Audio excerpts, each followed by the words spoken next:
बस बस हो गया, हाथ नीचे कर, बदल लिए कपड़े, अब थोड़ा आराम कर ले।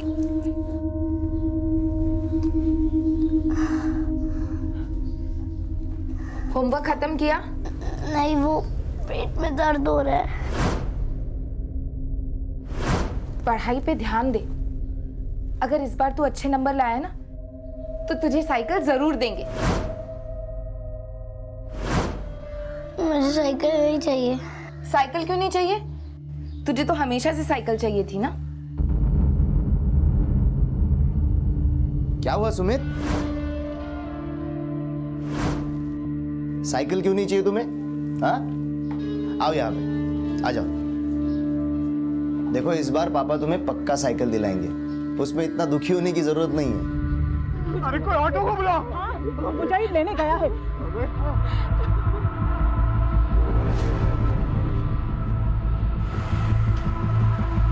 चल कुछ नहीं होगा बेटा, अभी तुझे कुछ नहीं होगा। क्या हो गया आमिर को? बहुत उल्टियां कर रहा था, पता नहीं शायद बाहर का खा लिया।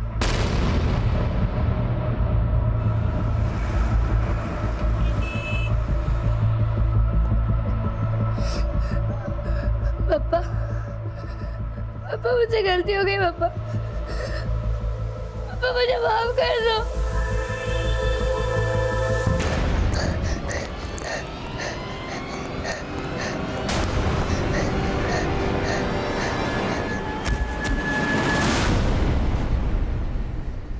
पापा मुझसे गलती हो गई।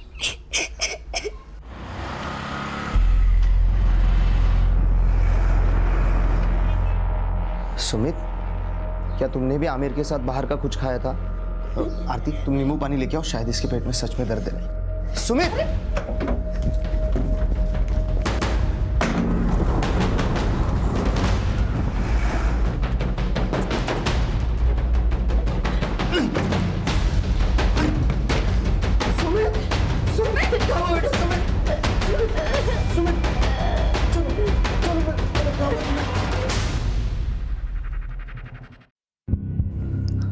नर्स, आप प्लीज थोड़ी देर बाहर वेट कीजिए, मैं भी आपको चेक करके बताता हूँ। क्लीजिंग की तैयारी करो जल्दी।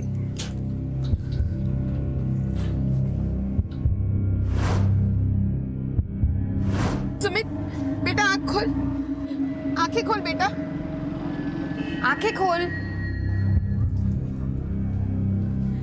डॉक्टर, आमिर कैसा है? आप घबराइए मत, आपका बेटा अब खतरे से बाहर है। हालांकि उसकी जान भी जा सकती थी, लेकिन हमने उसे बचा लिया। ये एक पुलिस केस है तो मुझे कुछ। डॉक्टर, हम आमिर को घर लेकर जा सकते हैं? आप ले जा सकते हैं, मगर ये शबनम, तुम जाकर आमिर का ध्यान रखो, मैं रिक्शा लेकर आता हूँ। पापा, सॉरी। सॉरी क्यों बोल रहा है बेटा? वो मैंने और आमिर ने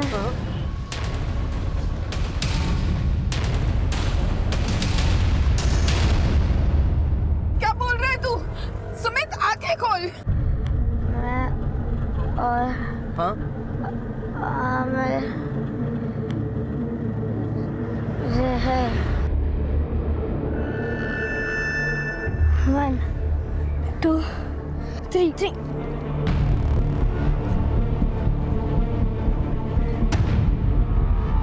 कुछ नहीं होगा बेटा। बेटा सुमित,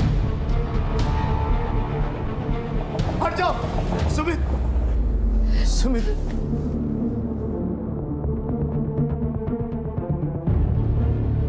क्या सुमित और आमिर ने वाकई जहर खाया था?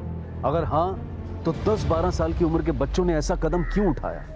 क्या ये नासमझी भरा कोई डरावना खेल था, या उन मासूम जिंदगियों की कोई कड़वी सच्चाई जो जिंदगी को नहीं, मौत को दस्तक देना चाहती थी?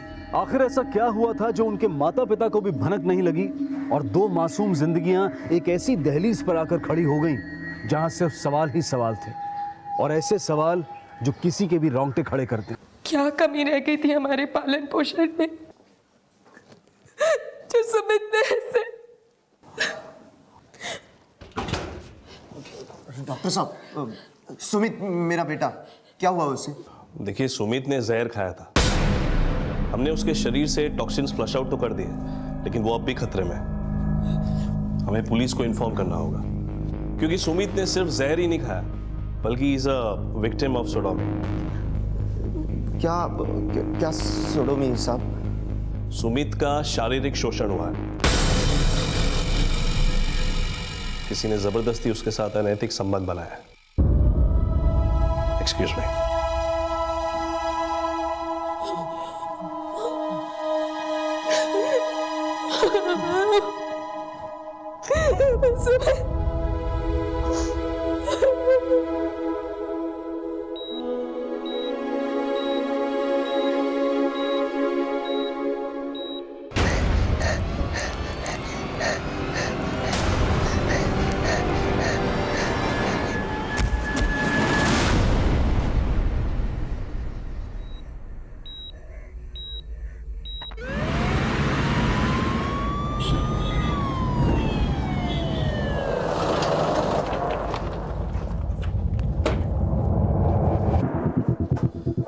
सर, जो सुमित नाम का बच्चा लाया गया था उसे सेप्सिस है। इन्फेक्शन पूरी बॉडी में फैल चुका है। शायद काफी लंबे समय से उसे असॉल्ट किया जा रहा था। Sexual assault? जी सर। लेकिन आपने तो बताया था कि उसने जहर खाया था। सर, जब उसे लाया गया था उसने जहर भी खाया हुआ था। अब बच्चे की हालत कैसी है? बयान देने की हालत में है? नहीं सर, हमने किसी तरह बच्चे की जान बचा ली। अब कुछ कह नहीं सकते, रिकवर होने में उसे कितना समय लगेगा।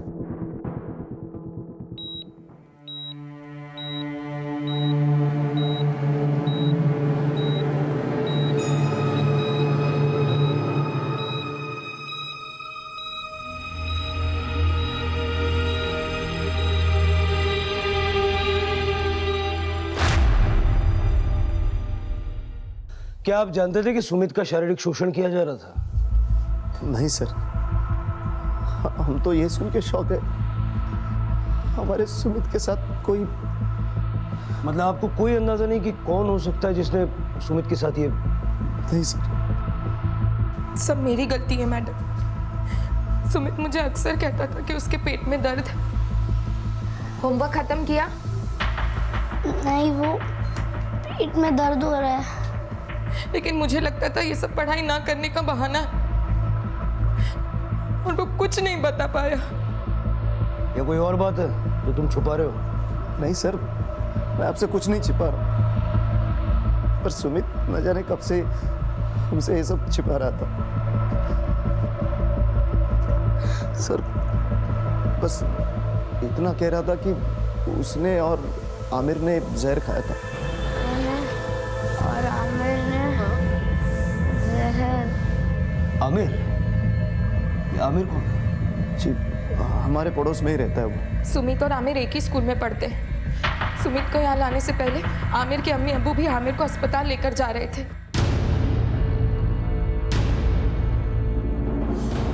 आमिर को कौन से हॉस्पिटल में लेके गए? मालूम नहीं मैडम। आमिर के माँ बाप का नंबर है आपके पास? जी, उसके अब्बू शकील का नंबर है मेरे पास। दीजिए। 9870। सर, इसकी बीवी से भी ज्यादा इंफॉर्मेशन नहीं मिली है। सर, आमिर के फादर शकील का फोन स्विच ऑफ आ रहा है। विक्रम, आमिर के घर जाओ और पता करो आमिर की कंडीशन क्या है। जी साहब।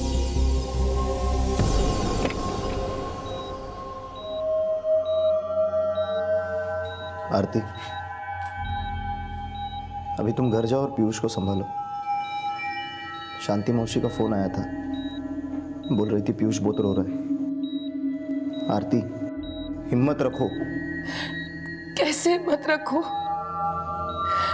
पता नहीं कौन हैवान होगा जिसने इसके साथ। वो जो भी है, सुमित के होश में आते ही उसका नाम पता चल जाएगा। हम छोड़ेंगे नहीं उसे। अभी तुम घर जाओ, पीयूष को तुम्हारी जरूरत है।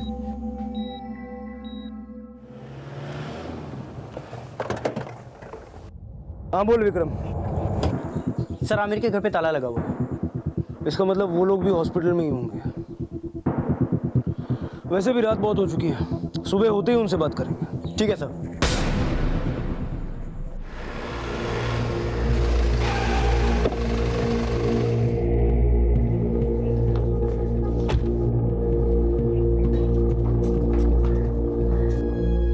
पीछे जाइए, पीछे जाइए, पीछे जाइए, पीछे जाइए।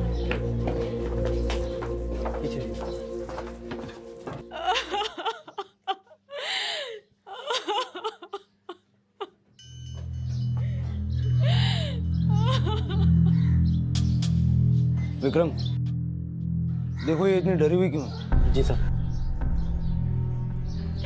आमिर, मेरा बच्चा कहाँ गया? आमिर, मेरे बच्चे को ला दो, मेरा बच्चा। आमिर, आमिर।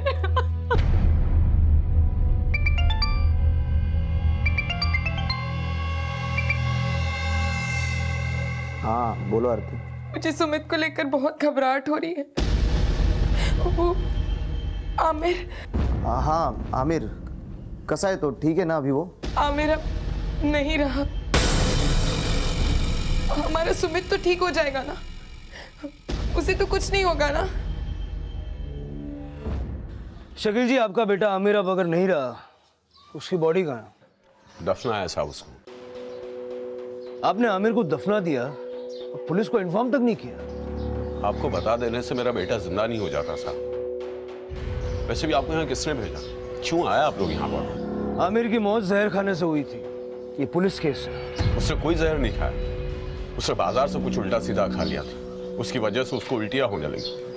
डॉक्टर को दिखाया तो डॉक्टर ने कहा कि उसके जिस्म में पानी की कमी हो गई थी। वो क्या कहते हैं, डिहाइड्रेशन से अगर आमिर की मौत हुई तो उसके दोस्त सुमित ने अपने माँ बाप से ये क्यों कहा कि सुमित और आमिर ने जहर खा लिया?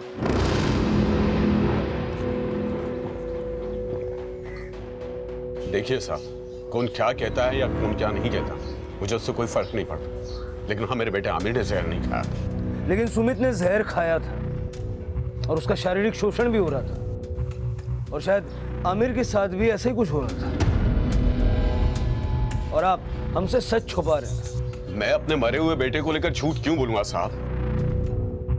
आमिर को कल हॉस्पिटल लेके गए थे ना, उसका डेथ सर्टिफिकेट दिखाओ। डेथ सर्टिफिकेट नहीं है साहब। उसकी मौत रास्ते में ही हो गई थी। अस्पताल वालों ने तो उसे छुट्टी दे दी थी। लेकिन आमिर को घर लाने के कुछ ही देर बाद उसकी तबीयत फिर से खराब होने लगी साहब। आमिर, क्या हुआ बेटा? सुनिए, जल्दी आइए। हटो एक मिनट। आमिर, इसे हॉस्पिटल लेके चलते। हम आमिर को फिर से अस्पताल लेकर जा रहे थे, लेकिन आमिर ने रास्ते में ही दम तोड़ दिया। आमिर, क्या हुआ? आमिर, आमिर, फिर हम उसको दफना है साहब। कहाँ दफन किया आमिर को? और कल कौन सा हॉस्पिटल लेके गए थे? मछली मार्केट के पीछे वाले हॉस्पिटल में लेकर गए थे साहब, और सुबह पास के कब्रिस्तान में दफना दिया उसे। साफ खुदा के लिए उसकी मौत का तमाशा मत बनाइए। मेरे आमिर ने ना तो जहर खाया था, ना उसके साथ कोई जिस्मानी जबरदस्ती हुई थी। खुदा के लिए सब हम लोगों को हमारे हाथ पर छोड़ दिए। सर, मुझे नहीं लगता ये डिहाइड्रेशन आमिर की मौत की असली वजह होगी। ये लोग कुछ छुपा रहे हैं हमसे। रेणुका, सबसे पहले उस कब्रिस्तान से ये कंफर्म करो कि इन्होंने आमिर को वहीं दफनाया है या नहीं, और जो राज आमिर का बाप अपने सीने में दफन किए बैठा है, उसकी सच्चाई का पता उस क्लिनिक से लग जाएगा जहां ये लोग उसे लेके गए थे। एक काम करो, आमिर और सुमित के घर के आसपास पूछताछ करो। मुझे लगता है कि सुमित के साथ साथ आमिर का भी शारीरिक शोषण हुआ है, और ऐसा करने वाला या तो कोई आस पड़ोस का हो सकता है या फिर कोई करीबी। जिस पे भी डाउट आ रहा है उठा लो। सर। ठीक। हाँ विक्रम, क्या हुआ था सुमित की मां को? सर, वो आमिर की मौत को देखकर घबरा गई। उसे लगा कहीं सुमित भी। सुमित कैसा है? सर, वो अभी बेहोश है।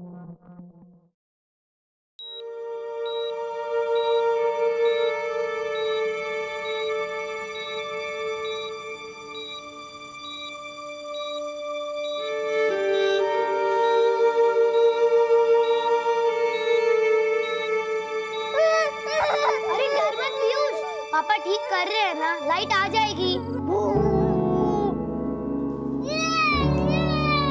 देखा, मैंने कहा था ना, पापा सब ठीक कर देंगे।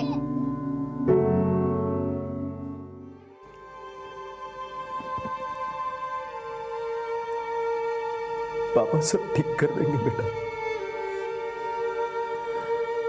सब ठीक कर देंगे पापा। छोटे बच्चों में यह विश्वास सहज ही होता है कि अगर उन्हें कोई भी दुख परेशानी होगी तो उनके माता पिता उसे ठीक कर देंगे। लेकिन एक उम्र के बाद ऐसा क्या हो जाता है कि हमारे बच्चे अक्सर अपनी समस्याएं हमसे शेयर नहीं करते हैं। आंकड़े बताते हैं कि 10 से 15 साल की उम्र के लगभग 60% बच्चे अपनी समस्याएं और अपने सवाल अपने माता पिता से शेयर नहीं करते हैं। और इसका कारण हम पेरेंट्स को समझने की बहुत ज़रूरत है, क्योंकि अगर माता पिता बच्चों की समस्याओं से बेखबर रहें तो परिणाम ऐसे ही सामने आते हैं।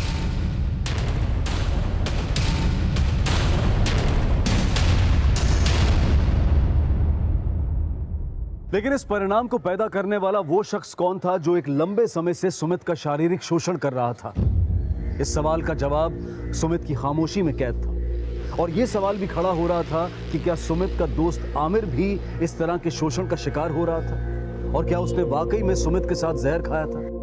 इस केस ने पूरे इलाके में सनसनी पैदा कर दी थी, क्योंकि ये केस इतना संवेदनशील था कि पुलिस की एक चूक भी भारी पड़ सकती थी। इसलिए इस तनावपूर्ण स्थिति में पुलिस पूरी एहतियात बरत रही थी, जिसने इस केस की इन्वेस्टिगेशन को और भी मुश्किल कर दिया था। हाँ रेणुका, सर कब्रिस्तान में पता किया, आज सुबह 6 बजे आमिर को वहां दफनाया गया था।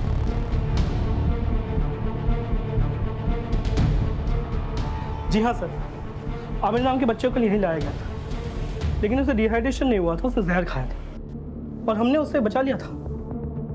बचा लिया था? जी हाँ, लेकिन फिर आमिर के फादर उसे यहाँ से ले गए।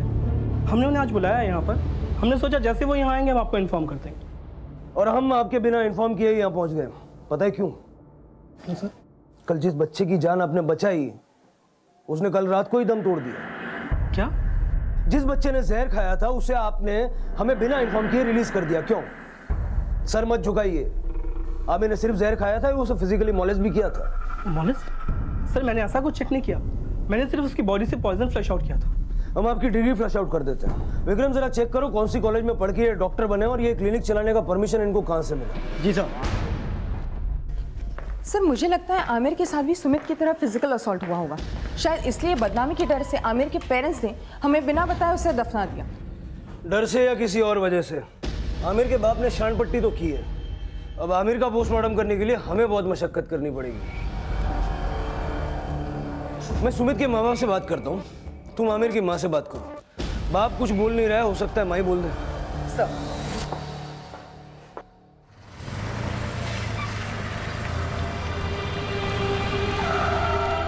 रविंदर जी, जो कुछ भी हुआ उससे तो बदला नहीं जा सकता, लेकिन आपके बच्चे के गुनहगार को बख्शा नहीं जाएगा।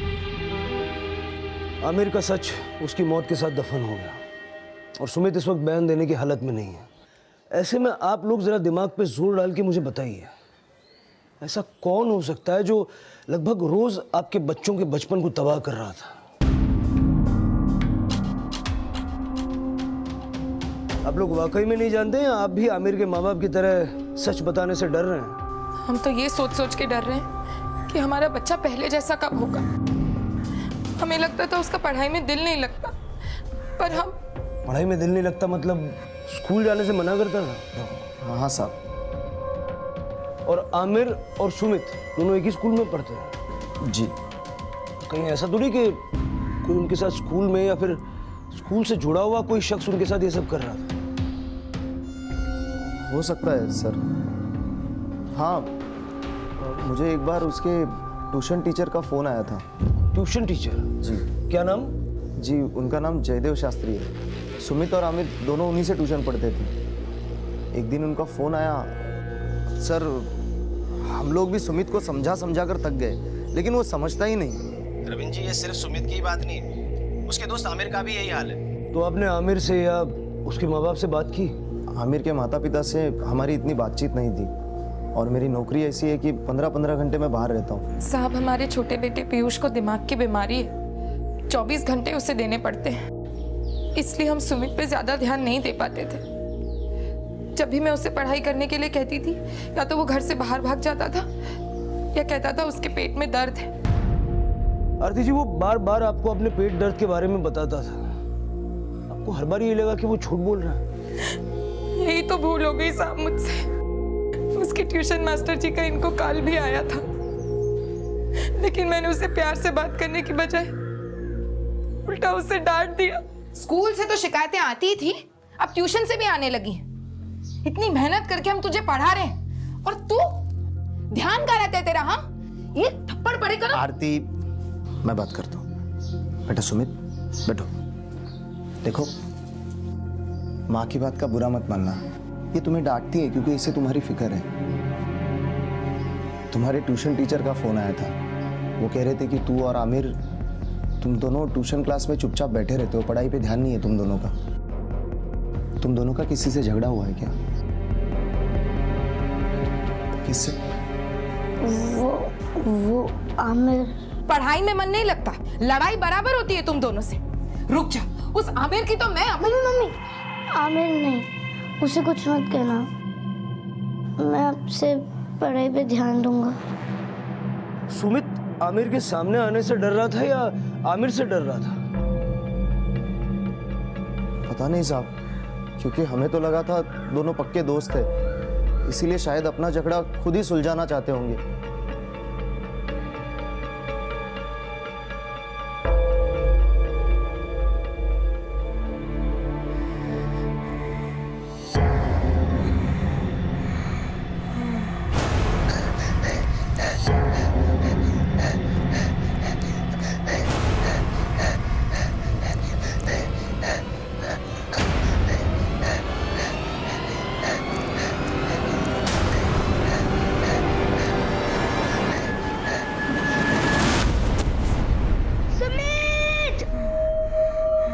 सुमित जिस अत्याचार को भोग रहा था उसका सच उसने अपने माता पिता को कभी नहीं बताया, लेकिन क्या आमिर ने मरने से पहले अपने माता पिता को सब कुछ बता दिया था?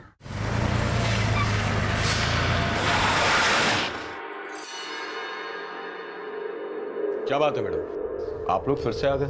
देखिए हम अपना काम कर रहे हैं, आप बीच में दखलंदाजी ना करें, यही बेहतर है। मुझे आपसे बात करनी है। मैडम बहुत गहरे सदमे में है वो। ये सदमा इन्हें दिया किसने, ये जानने के लिए मुझे इनसे बात करनी है। देखिए हमें पूरी हमदर्दी है आपसे, अब आमिर तो वापस नहीं आ सकता। क्या आप नहीं चाहते कि आपके बेटे के गुनहगारों को सजा मिले? मैडम क्यों आप हमारे जख्मों पर नमक छिड़क रही है? आप लोगों को जो जानना था उन सवालों के मैं जवाब दे चुका हूं। जो जवाब थे वो सारे झूठे थे शकील जी। मतलब? जिस क्लिनिक में आप आमिर को लेके गए थे, वहां के डॉक्टर ने बताया कि उसने जहर खाया था। हमें इसका अंदाजा है कि आपने झूठ क्यों कहा। सुमित के जैसे ही आमिर के साथ भी शारीरिक शोषण हुआ था, ये जग जाहिर ना हो इसलिए आपने बदनामी कर। ऐसा कुछ नहीं हुआ था, हाथ जोड़ता हूं आपसे। हमारे बेटे का जनाजा उठा मैडम, उसके बाद हमारे माँ बाप पर रहम कीजिए मैडम। देखिए FIR लिखवा दीजिए और आमिर की बॉडी को पोस्टमार्टम भेजने के लिए हमारी मदद कीजिए। क्या कहा आपने? क्या चाहती है आप? आप चाहती है कि मैं अपने दफन किए हुए बेटे को उसकी कब्र से निकालकर उसके जिस्म को चीर फाड़ करने की इजाजत दूं आप लोगों को? मैं ऐसा कभी होने नहीं दूंगा। मेरे बेटे के जिस्म को हाथ नहीं लगाने दूंगा।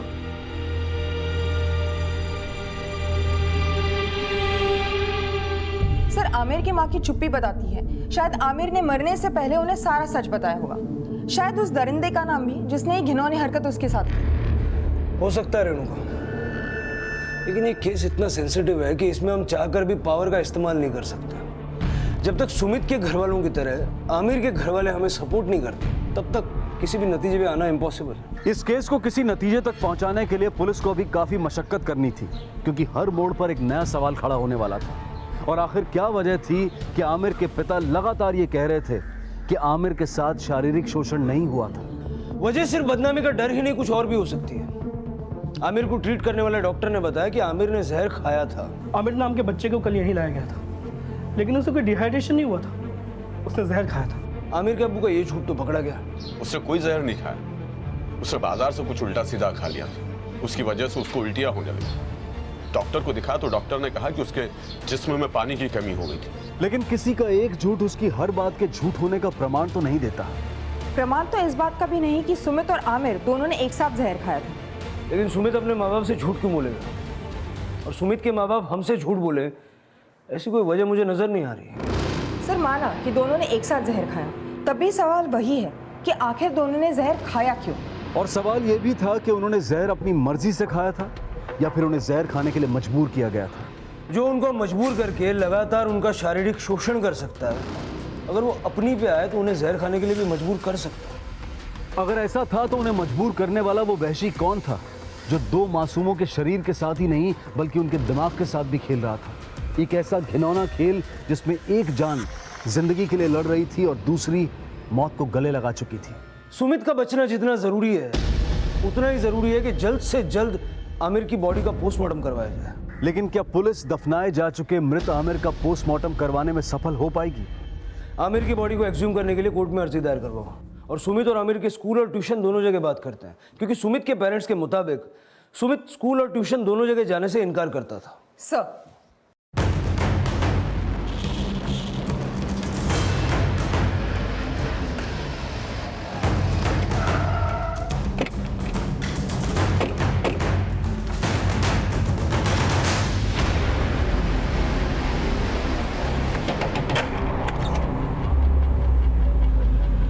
जी सर, मैंने सुमित की कंप्लेन नहीं की थी, बल्कि अपना कंसर्न शेयर किया था उसके पेरेंट्स से कि उसका पढ़ाई में बिल्कुल मन नहीं लग रहा है। सुमित और आमिर दोनों बच्चे आपके पास पिछले 3 महीने से ट्यूशन पढ़ रहे थे। दोनों शुरू से ऐसे थे? सर, ये पहले पढ़ने में काफ़ी फोकस थे, उसके बाद इनका बिहेवियर काफ़ी चेंज हो गया था। ये कोई टाइम है आने का? लेट क्यों होगा तुम दोनों? चलो ठीक है, बैठो। अरे तुम लोग ऐसे क्यों चल रहे हो? क्या हुआ तुम दोनों को? अरे बोलोगे कुछ? कुछ नहीं सर। तो ठीक है, बुक्स निकालो। सर, जब मैं क्लास लेता था तो वो दोनों अपनी धुन में खोए रहते थे। अरे सुमित, आमिर, अभी तक बुक्स नहीं निकाली तुमने? ध्यान कहाँ है तुम दोनों का? तुम लोग रो क्यों रहे हो? क्या हुआ? सर, मुझे लगा कि उन्हें कुछ तो प्रॉब्लम है, इसलिए मैंने उनके पेरेंट्स को कॉल किया। आपने बताया कि आमिर और सुमित दोनों पढ़ाई में शुरुआत में फोकस थे और बाद में उनके बर्ताव में चेंज आया। ये बदलाव कब आया? एक मिनट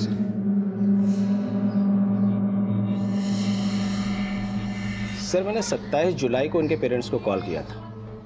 उसके 1-2 दिन पहले से ही बच्चों में बदलाव आया था।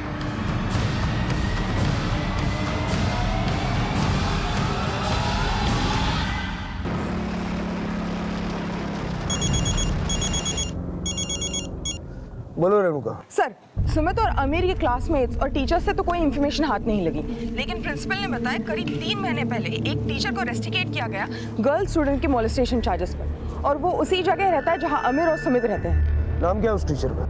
अशोक सरले।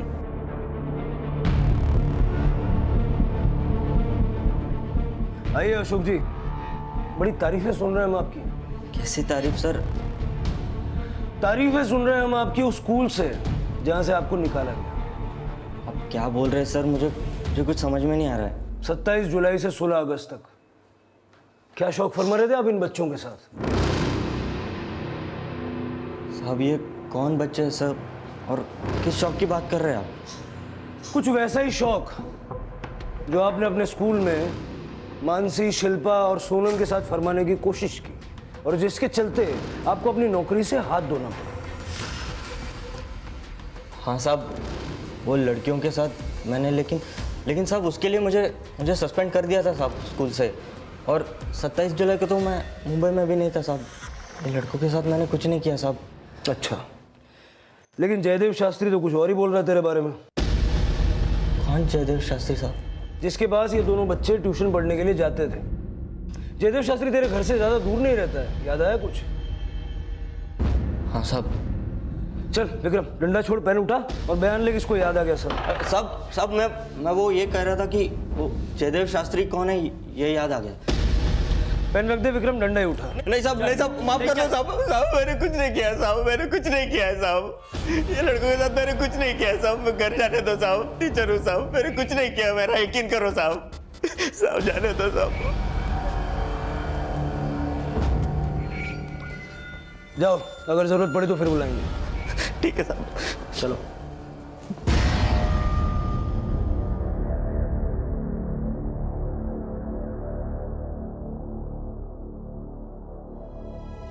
बप्पा मुझे माफ कर दो। स्कूल नहीं जाएगा, पढ़ाई नहीं करेगा तो तेरे बप्पा भी तुझे नहीं बचा पाएंगे। अब स्कूल नहीं जा रहा तो वक्त पे नहा तो ले। जा रहा हूं।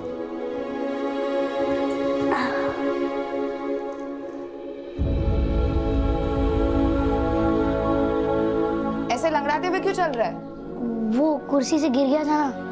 बस मस्ती करवा लो तुमसे, जाओ। आरती जी वो बार बार आपको अपने पेट दर्द के बारे में बताता था, आपको हर बार ये लगा कि वो झूठ बोल रहा है। एक बार भी उसके दर्द का आपको एहसास नहीं हुआ?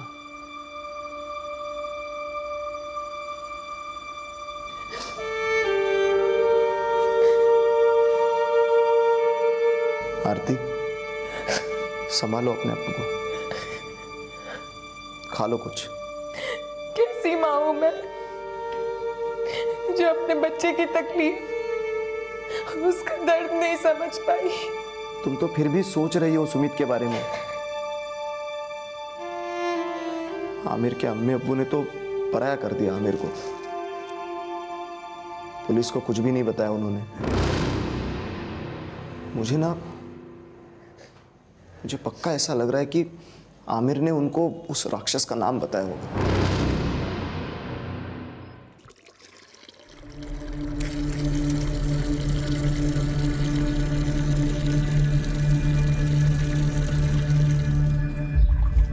अरे क्या कर रहा है आमिर? मैं भीग जाऊंगी। वही तो जाता हूँ। बदमाश।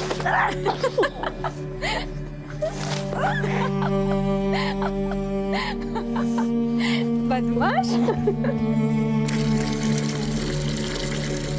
बहुत बुरा लगता है ना दीदी, जब कोई हमारी जिंदगी से चला जाता है, जिसके बिना हमारी जिंदगी एकदम खाली, एकदम सूनी।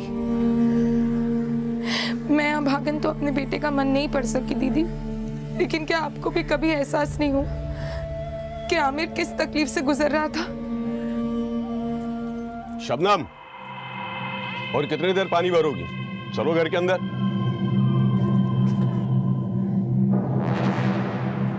आमिर के माता पिता से भी पुलिस को कोई सहयोग नहीं मिल रहा था और सुमित बयान देने की हालत में नहीं था। वहीं सुमित के इलाज का खर्चा उठाना उसके माता पिता के लिए एक कड़ा संघर्ष बन गया था।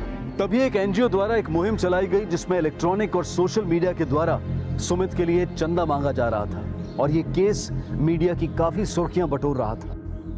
देखिए, मुझे पुलिस से कोई शिकायत नहीं है। मैं बस इतना कहना चाहता हूँ कि आजकल के माहौल में सिर्फ लड़कियों को नहीं, लड़कों को भी खतरा है। मेरे बच्चे के साथ जो हुआ वो किसी के बच्चे के साथ नहीं होना चाहिए। अगर आपके बच्चे के बर्ताव में अचानक कोई बदलाव आता है तो आप उसे गंभीरता से लीजिए।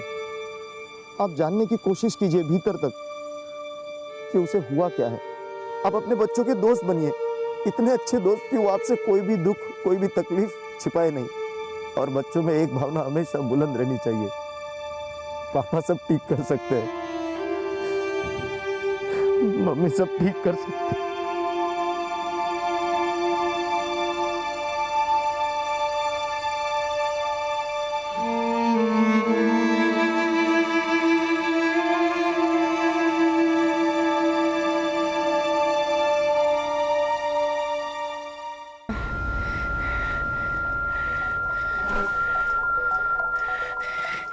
सर, सुमित को होश आ गया। सुमित, बेटा, बेटा डर मत, हम हैं तेरे साथ। सुमित, बोल बेटा, कौन था वो आदमी? बोल बेटा।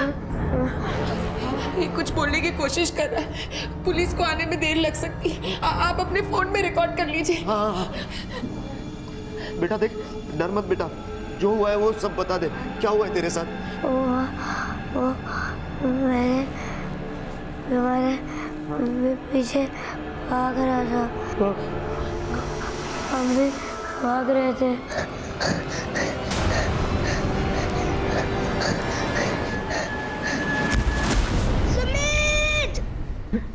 फिर क्या हुआ बेटा? क्या किया उसने तुम्हारे साथ?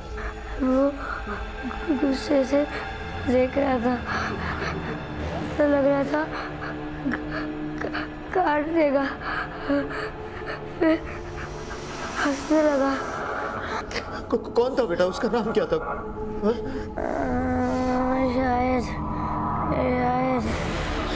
शाहिद। ये शाहिद कौन है और क्या किया उसने तुम्हारे साथ? आमिर चिल्ला रहे थे, दर्द हो रहा है, छोड़ दो। लेकिन वो गुस्से से देख रहा था। बेटा कौन गुस्से से देख रहा था? सांप। देखिए शायद इसे कोई भ्रम हुआ है, शायद ये जो बोल रहे हैं उसे हेलुसिनेट कर रहा है। आप लोग प्लीज ज्यादा सवाल मत कीजिए, उसकी हालत और खराब हो जाएगी। आप लोग प्लीज बाहर जाइए, प्लीज प्लीज। नर्स इंजेक्शन देना जल्दी। सर अभी अभी सुमित ने शाहिद का नाम लिया था सर। शाहिद? सर शाहिद कौन? सर हमें नहीं पता वो किस शाहिद की बात कर रहा था। अब ये देखिए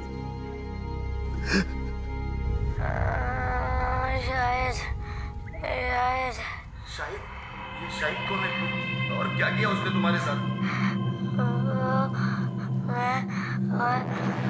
मैं चिल्ला रहे थे।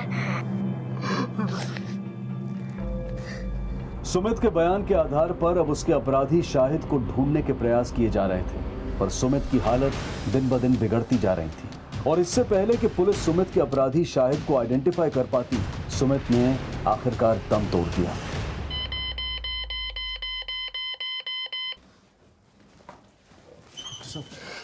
ठीक है ना?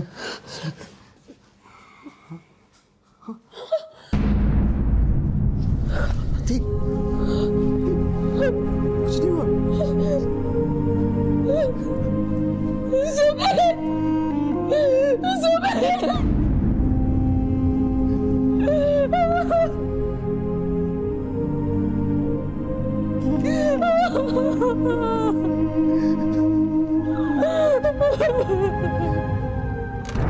सर, कोर्ट ने हमें एग्जामिनेशन की परमिशन दी है। अब हम आमिर के बॉडी का पोस्टमार्टम करवा सकते हैं।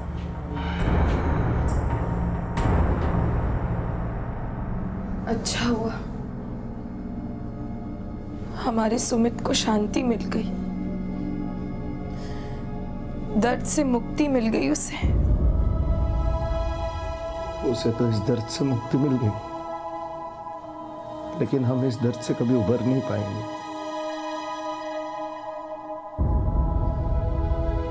सुमित, मेरे मम्मी पापा तुझसे बहुत प्यार करते हैं। आज मैं तेरी कसम खाकर कहता हूं, तेरे गुनहगार को मैं छोड़ूंगा नहीं, तुझे न्याय दिला कर रहूंगा। सुमित,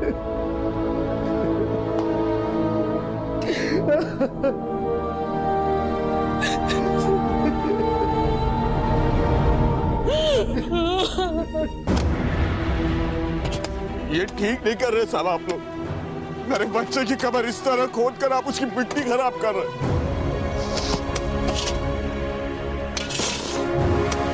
रुको। पुलिस को उम्मीद थी कि पोस्टमार्टम रिपोर्ट से उन्हें कोई लीड मिलेगी, लेकिन कुछ हासिल नहीं हुआ क्योंकि बॉडी काफी लंबे समय तक दफन रहने की वजह से डीकंपोज हो चुकी थी। अब पुलिस के पास सिर्फ एक लीड थी, एक नाम था शाहिद। इस शाहिद का ना तो कोई सरनेम था, ना कोई पहचान थी, ना कोई पता था और ना ही कोई चेहरा। ये केस खत्म होता नजर आ रहा था, लेकिन दो मासूमों की तबाह जिंदगी को इंसाफ की दरकार थी। ये इंसाफ बहुत जरूरी था, लेकिन कैसे, ये सवाल अब भी अपने जवाब ढूंढ रहा था। सर आप कुछ करते क्यों नहीं? अब तो आपको उसका नाम भी पता है, पकड़ते क्यों नहीं उसे? देखिए, हम पूरी शिद्दत से अपना काम कर रहे हैं। शाहिद नाम वाले कई लोगों को हमने गिरफ्तार किया, लेकिन उनमें से किसी का इस घटना में कोई हाथ नहीं है। हम अपनी तरफ से पूरी कोशिश कर रहे हैं। अब आप अपनी कोशिश करो और मैं अपनी करूंगा। मेरे बेटे को मैं न्याय दिला कर रहूंगा।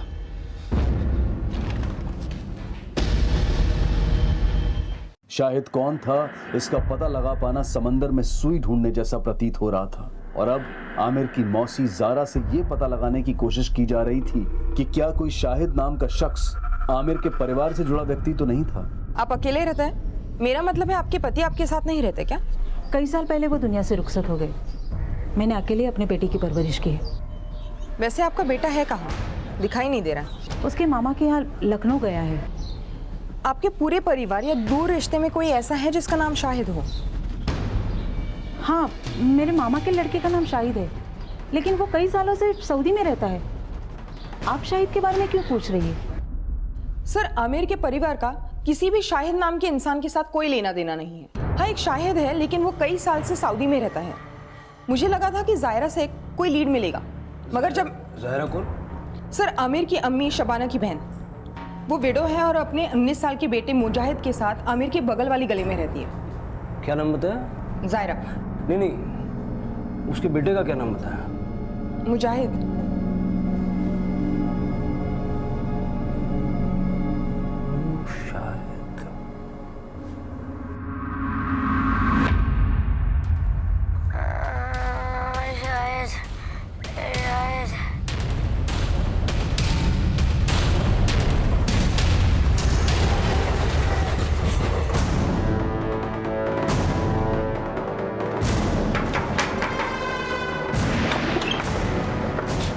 मुजाहिद है?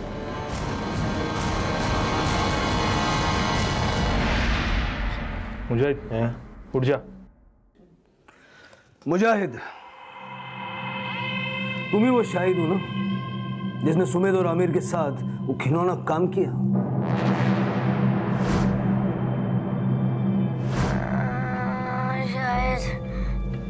मुजाहिद ही शाहिद है। शायद सुमित मुजाहिद कहना चाहता था, लेकिन सुना ही शाहिद दिया होगा। तूने जो कुछ भी किया है खुद से बताएगा या तेरे गले में हाथ डाल के बुलवाएं? इधर उधर क्या देख रहा है? डॉक्टर से परमिशन लेके तुझे यहाँ पूछताछ के लिए बिठाया, समझा? सर, एक दिन मैं नशा करके घर जा रहा था। जाते वक्त मैंने झाड़ियों के पीछे दोनों को देखा। मजा आया ना आज? हाँ, बहुत मजा आया। चल। क्या कर रहे थे तुम लोग? कुछ नहीं भाई। कुछ नहीं? पता है मुझे तुम लोग क्या कर रहे थे। चलो।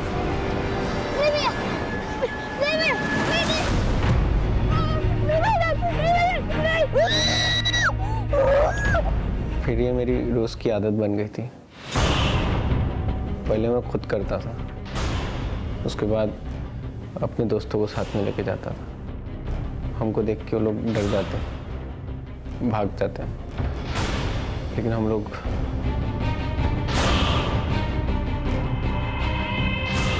सर, पता नहीं मुझे क्या हो गया था। मुझे कुछ समझ में नहीं आ रहा था मैं क्या कर रहा हूँ, इसका अंजाम क्या होगा।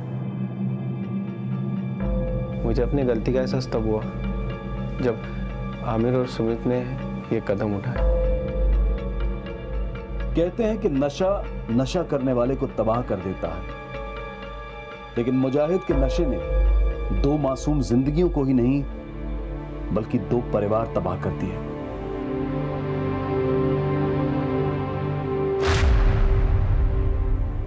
मुजाहिद ने कबूल किया कि वो और उसके दोस्त सुमित और आमिर का शारीरिक शोषण कर रहे थे, लेकिन सुमित और आमिर की मौत वो इस केस का ऐसा सवाल है जो अब भी रहस्य बना हुआ है कि आमिर और सुमित ने जहर क्यों खाया था।